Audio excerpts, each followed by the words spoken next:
Are you from here? No, originally from New Hampshire. Okay. So not too terribly far. Yeah. But this is my first time ever in Canada. Nice. I picked a good place to go to. Yeah. I don't know, not too bad. Yeah. It was better. They were offering me to go to Manitoba and work in production, or to do post in Toronto. And I said post in Toronto sounds far better. Yeah. Because Manitoba sounds very tired. Yeah. Are you from there, or are you from here? I'm from PEI. PEI. Okay, Prince Edward Island. Yeah. So closer, probably closer to you than. Yeah, it's not too Here. far actually. I think to get to Quebec from because my dad's side of the family is Quebecois, so it's Okay. like I think like a 3.5 hour drive. Which Okay. isn't bad. Yeah. Never been up there though. And so to start with, just whenever you're talking to me, try to look at me. Avoid this thing here. This doesn't exist. It's not real. Right. And if you can try to respond with the question in your answer. So Okay. if I say, what is your name and what do you do? You're like, my name is, and I do such and such. Okay. So if you have a hard time with something, or if I'm just talking to you casually and kind of working you towards saying something, if you get confused, just stop, because the editing, my main job is editor Right. on all the TV stuff I do, so I'm totally comfortable cutting stuff around and Okay. making it look better. There's Because I want you to feel confident. No, nothing on my face and my clothing's No, okay? you're fine. You're fine. Not going to get We're through it gonna if be you're in trouble big. because this thing is not very friendly on camera, so. Oh. You're totally fine. All right, so the first thing is your name and what your profession is, and your title in the profession, and then that you give me permission to use this for the documentary and for the trust fund video. Yeah, okay. My name is TRISHA Intv, and I'm an accredited music therapist. I've been involved with the Music Therapy Center since 2007, and I've been a practicing music therapist since 2006 is when I started my internship. Great. And then just And just permission to, you have permission to use this? Make it sound good? I promise. All right, so I guess let's start from the beginning. What drew you into the music therapy profession? I've always known that I wanted to have a profession with music, and I assumed that I would be a teacher because that's all I knew to do with that. I like music, I like people. But then when I went into university in music ed, it didn't feel right. I didn't have the patience to be a teacher is how I phrased it. So I was stuck. And it was what drew me to the profession of music therapy was my dad actually said one day, hey, have you ever thought of music therapy? And I was like, what's that? That's very hokey pokey. I don't want to heal people with music. And I learned it was much different than that. So I ended up transferring programs. And I said, okay, I'll give it a try. Let me see what this is about. Within 2 weeks into the program, everything just made sense. You know, using music as the medium to connect with people, working towards a positive change in their life was just, it was like the aha moment of everything made sense. And I would say my first practicum placement really sold me on the profession. I don't know if you want to get into that now. Yeah, absolutely. Well, just want to make sure that was on. Yeah, let's. Yeah. I want to go flow of consciousness, so however you go, I can ask questions at any point.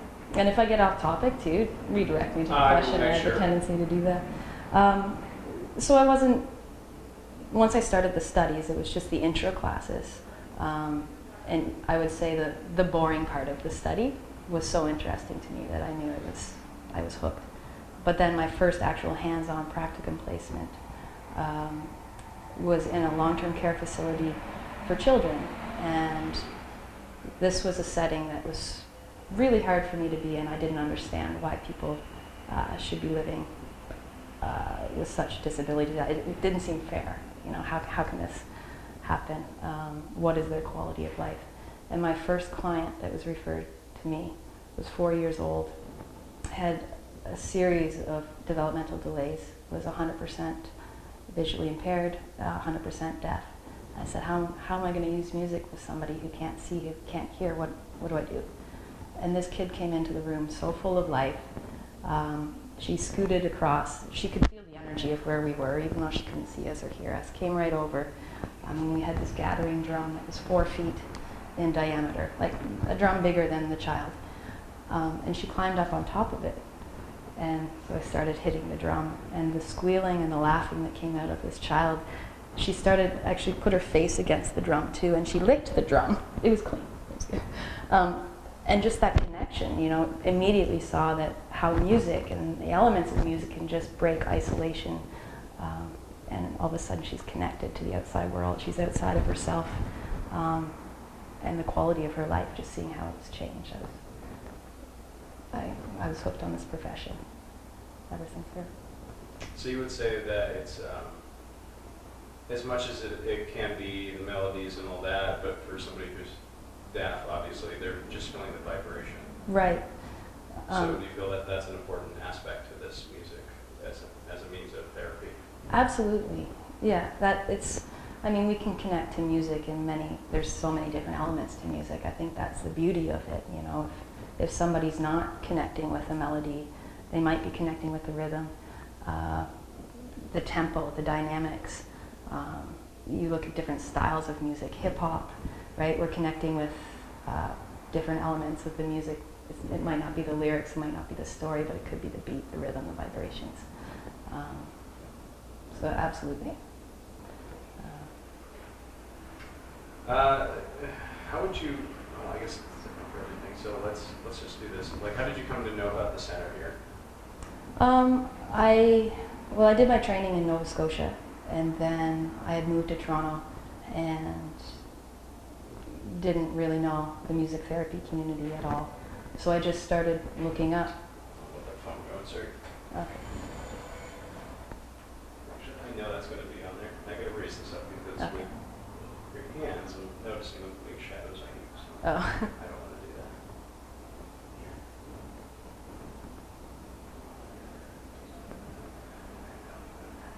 Don't look right at the light there. Don't look at the light. I think we're good. So sorry about that. How did I become involved in the center? So how did you become involved with the Toronto Center? Yeah, so I had just moved to Toronto in 2006, and I had applied at a couple different places. So at the time when I applied, it was full. They had enough therapists, and then they contacted me. I think it was a year into living here for an interview. And I mean, I knew about the center because it's known across Canada, the trust fund, right? So when I was in Nova Scotia and thought about coming to Toronto, I was kind of just putting my foot in the door, poking my head in the door, saying, "Hey, tell me more about you guys." So just learning more about their philosophies and what they do for the community, what they do, what the trust fund does across Canada. It's just the philosophies click with mine, and I wanted in, and they let me in. So through your work here, Mm-hmm. Do you feel like you had access to seeing clients that normally would not have known to seek music therapy? For sure. The clients that we're so lucky to have Christine, that one part that I don't know if how this will come out. You know, Christine deals with all the referrals that are coming in. So in terms of actually me doing the seeking out the clients, that part of the job I don't have to do right now. What was the question? So I guess then we rephrased it to, does having this location make it more accessible to people that wouldn't understand about music therapy? Like they see it, they think about it, it's like, oh, and then they come in the door. Absolutely, yes. So we're right downtown, right on the subway line. This is Main Street, Bloor Street. People walk by. When I've had sessions on an evening, people just knock on the door. It's locked at night, but people knock on the door and they just come in. They say, "Tell me about it." And you know, well, if I'm waiting for clients, I take them in. I give them a tour, and absolutely accessibility. And you know, then they ask for contact information. They ask about how to get involved. They ask about different groups and transportation. I tell them about the Wheel-Trans and how people can get here if they don't have their own mode of transportation. It's accessible for people to come here, but I think the other part of the center that I love is that we make it accessible wherever they are. We will we send therapists into the community, and that's what we're about, right? Making it accessible, and not just physical location, but time of day too. You know, we work in the evenings, on the weekends, and make it work. You know, we know people's, if their parents are bringing them in, they work 9 to 5, Monday to Friday, then we try and accommodate the evenings and weekends. That's great. Now, what is it, like, there's obviously a love of music, but what is it that sparks your passion when you're with, say, an individual client? Like, give me a scenario of, like, you've got a particular client that really strikes you, besides that, the blind and deaf child that you're working with. Who else could you tell me about, and why it makes you so passionate to do this work? There's so many that come to mind. I find that the passion comes from learning from every individual that I work with. You know, meeting them at the level that they're at,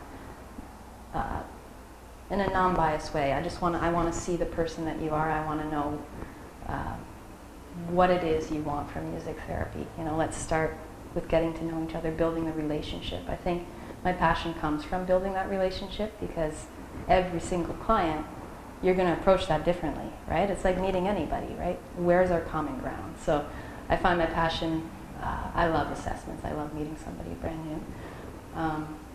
But I love the creativity that comes out of somebody, especially when they surprise themselves.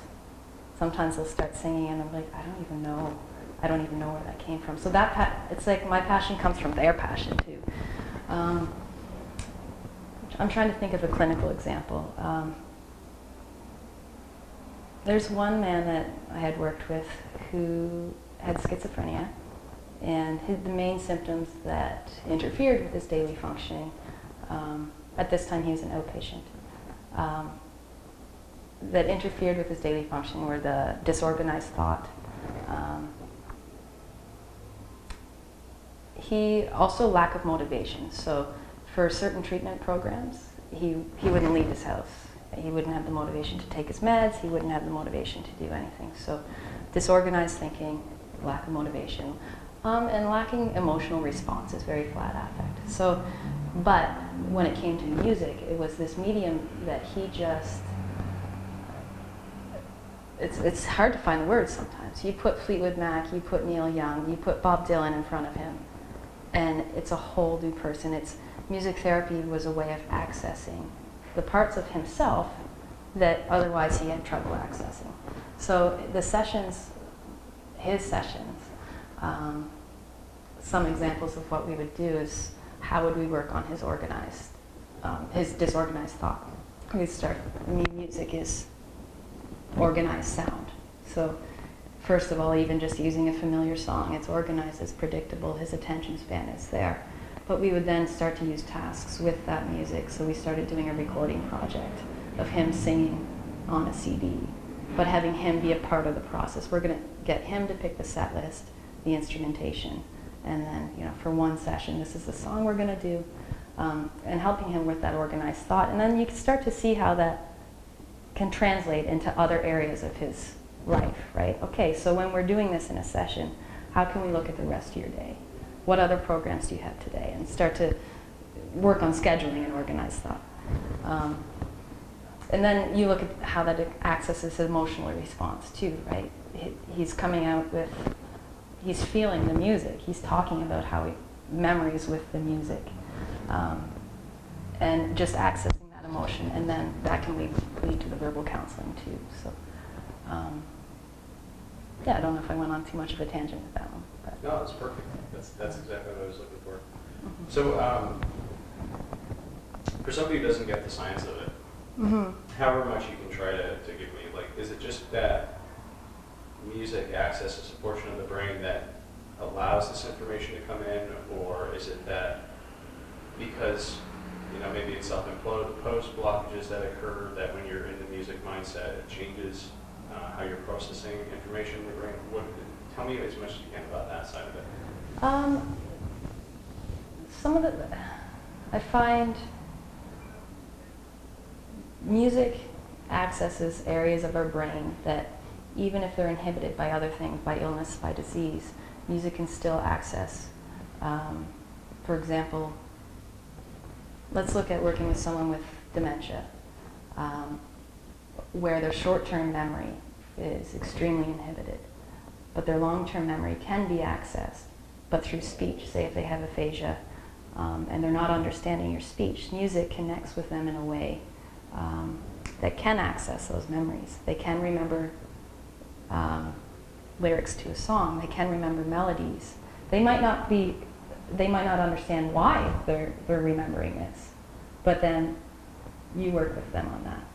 You're singing a song, all of a sudden you're singing it with you, and all of a sudden they're telling you, this reminds me of my mother. Can you tell me about your mother? So it's accessing, I think music is accessing both sides of the brain.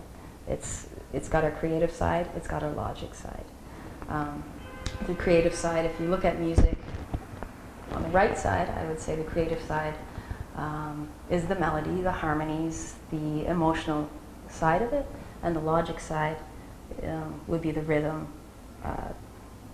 the timbre, the mathematical side of music.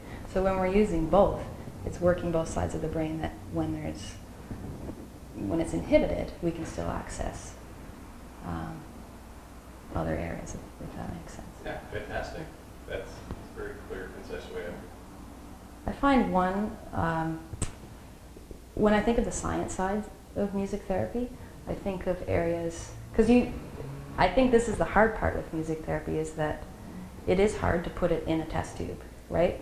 Especially when it comes to funding and people want to know, well, what is this going to do? Show me. Especially in institutions. I find that one area that comes to mind is working in neonatal care, where the infants are constantly hooked up to monitors. You can watch their heart rate, you can watch their oxygen saturation, you can watch their blood pressure, their nutrition intake, their sucking reflexes. All of that is monitored and measured, and when music therapy is present, you can see the changes, you can see the positive responses that happen. So I think that would be a great area when people want to know a little bit more about the science to look at that. Yeah, that's smart. It's actually a good idea for me to do. Mm-hmm. Because I'd like to try to lend as much credibility as I can to the way in which you treat your patients. And I know so far for me the best thing has been hearing the success stories of change and growth in the clients. Yeah. But it also sounds like for you there is a personal journey in this as well, because you're growing and learning as you go. Yeah. So I guess speak from that perspective, where it's like there's a relationship with the clients, and it's also a self-growth period for you doing this with them, and it's amazing that somebody with a disability, however severe it is, is still contributing to your life in a very meaningful and positive way. Yeah. Seeing how it contributes to me, you mean? Like personally and professionally, right? It's from every client that I work with, I'm learning something about their strengths, their perseverance. And that affects me personally, right? Just seeing that and feeling that, and it really puts things in perspective. I find working in palliative care puts things into perspective. But also professionally, it's like from every client, their experience then helps me learn how I would approach it again in the future, even though it's going to be with a different person. There's the training program that I'm in now, I started in 2010, called Guided Imagery and Music.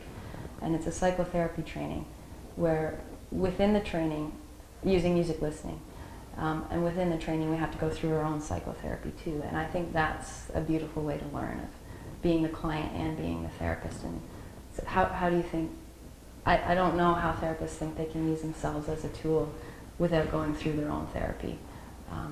We're not a hero, so it's doing our own work as well throughout the process, because with clients, whether we consciously do it or not, we are holding their stories, we are holding their journey too, in a sense, that I think it's really important to keep processing your own stuff too, and we can be more present for our clients.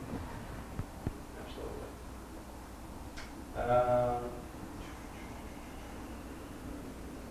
I guess I just want to, because we were talking a little yesterday, and you said that you have a different perspective because you do work in and out of the center, and just tell me about your personal experience in this, like why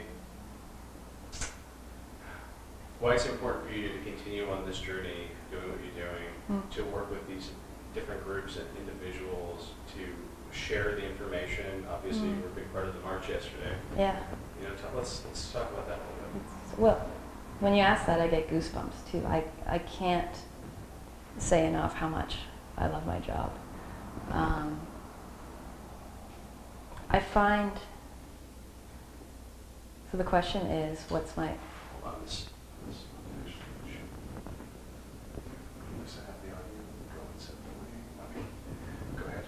So, question is, Question why do I is, personally do it? why do you personally continue to do this, and why do you think you foresee yourself doing this for a long time? I feel like every day it's an honor to meet the people that I meet with, that I work with. It's an honor to get to know them, and that they want you to be a part of their life too in their journey. Everyone that gets involved in music therapy is wanting to do their own work. And that's beautiful to see. Not everybody wants to do their own work. They want to work towards this positive change and make their life better, and to be a part of that it's an honor. So I find that the work is so rewarding that I can't imagine being anywhere else. I look at a lot of the work that I do is at the end stage of life, and these people are letting you in at, I would think, one of the most vulnerable points. It's your life is coming to an end, you're transitioning into another realm, and I get to share that with you, and share that using music and connecting. It's kind of like, this will sound too flaky maybe, but it's at that stage too, it's like a soul connection, where music is connecting where words can't. And that, to me, is why I do it. Yeah, personally, it's watching people grow, but it's also, I'm growing through the process myself too. I use music therapy as a client as well. Like, I'm a client too, so it's like I'm sold on this.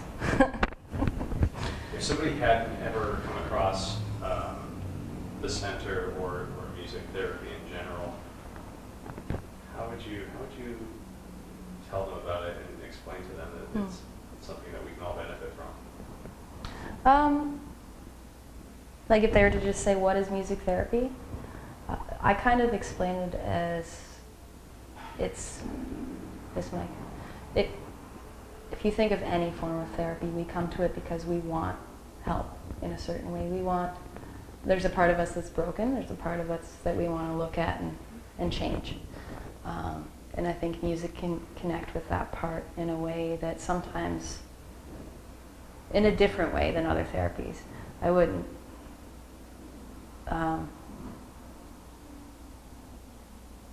in a way that can access the creative side of us that I think sometimes gets inhibited by the chaotic, crazy, busy world, that we forget to look inside, and music helps us look inside. I sometimes, for somebody who completely doesn't understand what music therapy is, I explain it like, if you think of physiotherapy uses the medium of exercise to work towards a goal. Or nutrition. A dietitian uses looking at your diet to work towards a clinical goal. So if we use music to work towards a goal, it's just another medium. I forget the question. No, that's fine. You were right on point. The light went out, though. I was like, oh, no. You're still good, though. What would you like to say in general? For, like, this is going to go to people that are either looking to hopefully donate some funds to the trust or to people who may be kind of, I mean, honestly, people that are more spiritually open-minded or just generally open-minded who are looking for alternative healing for various types of things, from physical to, mental disease. What would you say for anyone watching this in a very blanket way that would maybe give peace of mind about this? I think that music therapy can be complementary to any area of your life. Whether you don't have to be involved in just music therapy, but think about, well, how can that connect to my spiritual side? You know what, I'm involved in this yoga practice, that's my spiritual side. I'm involved in my church, that's my spiritual side. But music therapy can connect with that, but it can connect on like a mind, body, and spirit. It kind of has I think of it as the triangle. And it can be complementary to just enhancing your life. If you look at it in a medical model sense, music therapy can be complementary to other healthcare professionals. If we look at speech-language pathology, working in stroke rehab, music therapy can look at goals amongst the team. So say a speech-language pathology is working on communication goals. How can music help with that?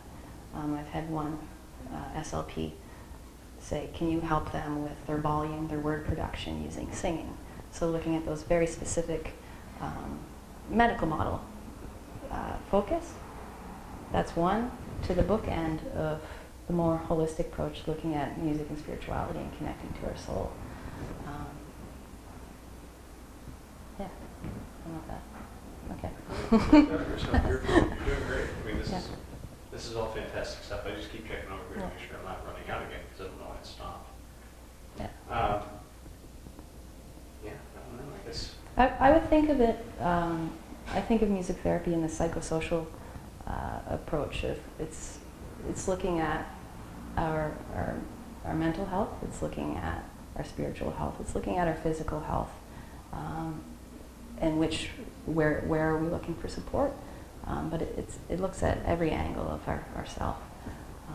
And I think the main thing with anybody that I work with music therapy, the one common thread I find is there's something, if somebody comes looking for therapy, whatever their diagnosis is, whatever their ailment is, the one common thread with everybody is that there's a little piece of us that is broken, in a sense, and we want to mend it. We want to look at ways to cope with that. We want to look at ways to optimize our level of functioning. And that common thread is people want to look at their identity. In, who am I with this diagnosis of cancer? Who am I with this diagnosis of dementia? And music connects to someone's identity. They can hear themselves in a sound. They can hear themselves in a song, even though they can't understand anything that's going on around them sometimes. But their identity can always be found in the music, and start to build the relationship with the therapist, with the music, and then work on their goals from there. So identity is a huge connection to the music. Well, it sounds almost like it's more personal as a therapy. Absolutely. Yeah, you want to get to know, I mean, the foundation of music therapy, what makes it different than somebody saying, oh yeah, I do music therapy, I crank my CD player when I get home and, listening to Kanye makes me feel really good when I'm cooking. I might do that. But the difference is, what makes it therapy is the therapist, the relationship is key, because you've got, I think of the relationship as the triangle. You've got the relationship between the client and the therapist, the client and the music, and they all connect as the foundation. And that relationship is what makes it music therapy versus let me plug an iPod in your ear and call it therapy. So I guess I'll just leave it open to you if there's anything you felt like you missed or that you had come here wanting to say. Yeah, I mean, I find this happens with every any kind of music therapy programs in the community or in facilities or in the center, the key thing is funding and support, right? We had an amazing turnout at the march that just happened on Sunday, and we did reach our goal of raising $10,000 across Canada. And it's the key is to keep people supporting us, so then we can still bring these programs to the community. You know, right now the trust fund, the beautiful thing that they look at are geographical locations. Where are areas that are hard to get serviced? How can we bring therapy services there? You know, they could do a 10-week pilot project, show them how the services can benefit that area, but if there's no funding, how do we keep that going? So I can't say enough, supporting the trust fund financially is going to benefit people across Canada of any age group, of any diagnoses. Christmas time comes around, I plug it to my family. Merry Christmas, I donate it in your name. And it's not donating for a therapist. It's not donating money to pay a therapist. It's donating money for the good of the client's health, for the good of the client's quality of life, and being able to continue that. So essentially the donations are, and if you can say this line, the donations are an investment in somebody else's quality of life getting raised. Right, yeah. So the donations to the center are for somebody else's quality of life, for the client's quality of life. And to just continue bringing those services across Canada is, again, I find it hard to find the words. It's more a feeling. It's something that I hope goes on way longer than I do. Now, in terms of like other places, like I know the States has some programs, but I don't feel it's as big as it is here. So for places outside of Canada that are tiptoeing around this idea of like, well, should we look to this therapy as something legit? What would you kind of say to that, and would you really say that it's worth all of the time, money, and effort to make a network like the Trust has here? Mm-hmm. Absolutely, I would say that it's worth to make the network. Unfortunately, sometimes it takes somebody to go through a personal experience to really buy in, and that's why when I look at people who don't buy in to music therapy, I wonder how we can make it more personal for them to know about it. Documentaries like you're making. Right. Hi. Can I interrupt you guys? Yeah, absolutely. Yeah. So you're heading out? I have to go. Okay. I'm not sure what you're talking about, but you said donations to the center. But nobody can donate to the center. To the Trust. Trust. Yeah, so just make sure Okay. people don't think people are donating To Toronto. Yeah. Donating to Trish. Yeah. Trish, my colleague friend. Thank you so much. No, thank you. I don't have a DVD to give you, so if That's you want to fine. leave an address with Christine, we'll not email you one, we'll mail you one. So Okay. it'd probably be helpful for you to. I'll be writing you anyway, just in terms of like getting everybody's written, how they want the names spelled and everything, just Yeah. to double check all of that. Very cool. This has been an absolute pleasure. Thank you so much. Awesome. For allowing I'm me in. really glad we could pull something together. Yeah. Sorry it was so last minute. We're like so desperate for this kind of PR that we were going to make something happen. So. Yeah, as soon as I get back to LA, which is going to be, I think I'm here for another 2 to 3 weeks. Hopefully less. I'd like to get home with my family, but Sure. as soon as I get back, I'm going to load all this stuff up, and the first thing I'm going to work on is your PR video. Okay. Because I also have to do the PR video for, I did a second one for Fisher House Foundation. Right. So we're going to get those 2 cranked out, and then Okay. I've got a buddy of mine who's another producer who's really good. He's going to come help me out. Sweet.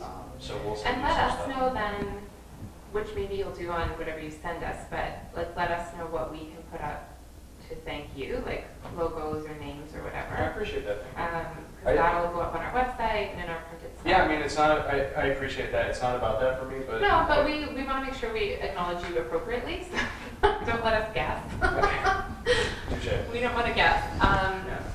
And then the other thing is that the board will want to see what you're going to Oh, I know. put out there before it goes out I'll there. have absolute Okay, perfect. full control Just over need to that give section. them peace of mind.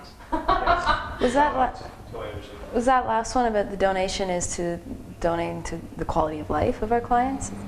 Was it that one? I wasn't really listening. All I heard was donations to the center. Because that was a good line. That was a We good gotta one. We'll we gotta do that it. one We'll do it again. We'll pick it up again. Yeah. That was good.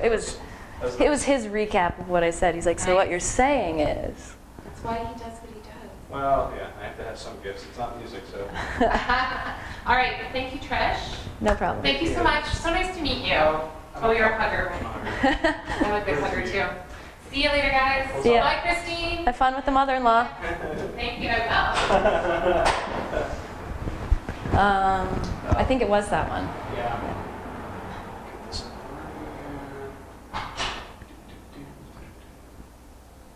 Oh, yes, you can complain about the battery all you want. Why are you not giving me control? I ask that to people in my life all the time.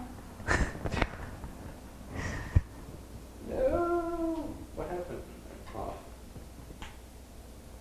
On. All right, now go switch batteries. That's what Okay. Just so happens I put it somewhere. Christine, Yeah. if you go, can you leave your door open because my stuff's in there? Or throw my jacket out? I'm not going anywhere. Okay. Can't wait till I leave. Rifling through your stuff. And can you bring me a scotch? Thanks. Oh, that sounds so good. Somebody took me out to Flight. Oh, a scotch bar? Oh, Yeah. we don't have those in LA. It was Yeah. delightful. That was delightful. I've got to go back there before I leave town. I went to an oyster bar last night in the distillery. Do you like oysters? Yes. Say, where did you go? An oyster bar Oh, in the distillery district. well, I'm veggie, so I'm not gonna. So not really. Are you so you don't do any fish? Nothing. Oh. I was a faux vegetarian for several years, meaning I liked fish, pescatarian. Yeah. So like once a week I would have fish. Yeah. That was my guilty pleasure. Well, then I won't tell you about the dozen oysters I ordered last night. No, don't tell me about that. That would really upset me. I put them to sleep before I ate them. See, you're talking about doing the, filming the ice road truckers or whatever they call them. And one of the shows that I used to like watching was the crabs, you know, the world's most dangerous, the Oh, Deadliest yeah. Catch. deadliest I worked on catch. that show too. Oh, cool. Yeah, I did 3 years on that show. Oh my God. Why is my cat- I feel bad about the crabs, but it was really entertaining watching it. Yeah, that is actually a wicked job. I don't wish that upon anyone.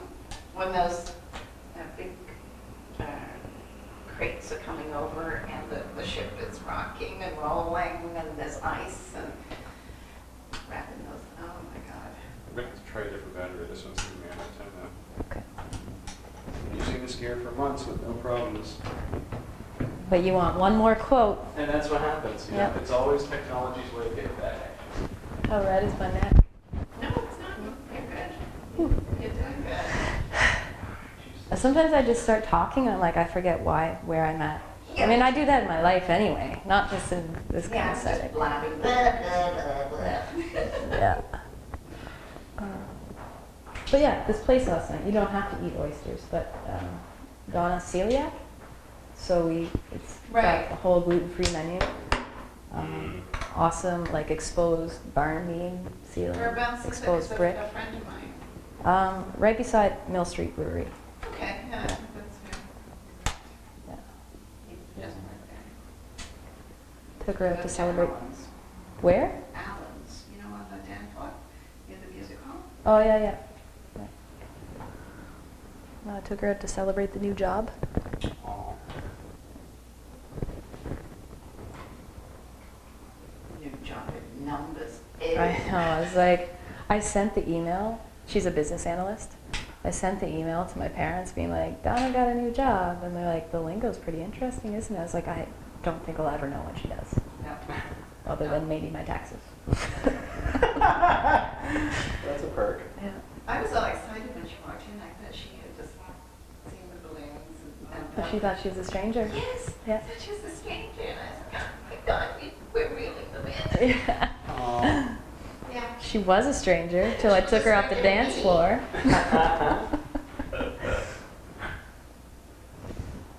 You get that on video? No, I missed it. Damn it. All my dirty secrets. Oh, it's fine. It's only dirty if you're ashamed of it. Yeah, it's no secret. I'll tell the world. Then it's totally not. Donna, will you marry me? No. Aw. I'm gonna close that out. I'm keeping that one. Just in case, you'll have to let me know if something happens. If Totally. you're married, I will clip that out. I'll send you an email. Yeah. Anyway, all right. Okay. So we were saying But donations. quality of life. So donations to the trust. Yeah. Okay. Go ahead. So a donation to the trust fund isn't a donation to just the trust fund. It's not a donation to just hiring a therapist. It's a donation to the quality of life of our clients and making their lives better. You actually delivered much better this one. Thanks. Now I can breathe. Got it. Cut. Did it? Do we feel good? That's it. All right. Feel good. Well, then so be it. All right. Thank you. So yeah, Thank you. the board gets to see it, and Oh yeah, they'll they won't agree get to mad it. if I said things they